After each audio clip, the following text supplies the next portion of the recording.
Before we go any further, we need to have a serious chat. Software is a highly social activity. We don't write programs in a vacuum. At the very least, someone's going to grade your assignments. But if you go on to program for a company, you can be assured that many people will have to read and understand the software that you write. And if you have a stubborn bug in your code, you'll be wanting to ask someone else to take a look at it. As you work on more complex software projects, you'll be working in strongly collaborative environments, on projects with thousands of lines of code, where other programmers will likely rely on code you've written to complete their own tasks. This is where readability and documentation come in.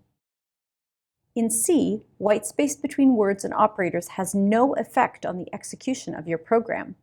Each of these three programs contains exactly the same code and works exactly the same. The only difference is white space.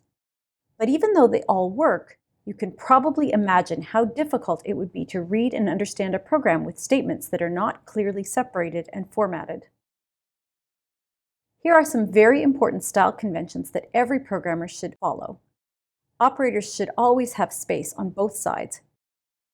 Statements should always be on separate lines. Now let's talk about variables and documentation. This program does something very specific and potentially useful, but it'd take you some time to figure it out just from looking at it. Again, imagine how much worse this would be if our program were 300 lines long or more. The general layout isn't bad, but we can clear up a lot of the ambiguity just by changing the names of our variables. This example is a lot clearer. Although the code is a bit cluttered because we haven't yet shown you how to exponentiate quickly, it's very easy to see what each part of the code does just by reading the names of the variables. You might recognize this program as calculating the result of 6 months of compound interest on a principal of $500. As well, there are conventions for how to format variable names. In these course modules, we're going to stick to a convention called snake case or pothole case, which means words begin only with lowercase letters and are separated with underscores, just like our earlier example, Canada underscore population. There's also a convention called camel case, where the first letter is lowercase, there are no underscores, and each new word in the variable name starts with a capital letter. When you're writing your own programs, the most important consideration when naming variables is to adopt whatever convention your organization, company, or coding community is using. We've also declared several different variables within the same statement. It's good practice to keep closely related variables grouped together. And as you can see, we've made separate variable declarations for the initial value and the calculated final result. Looking at this line, you'll notice we've broken the statement into 2 lines. To help with readability, we prefer to limit each line to a length of 79 characters or less. And since white space won't affect our program, we can simply put the rest of the statement onto the next line.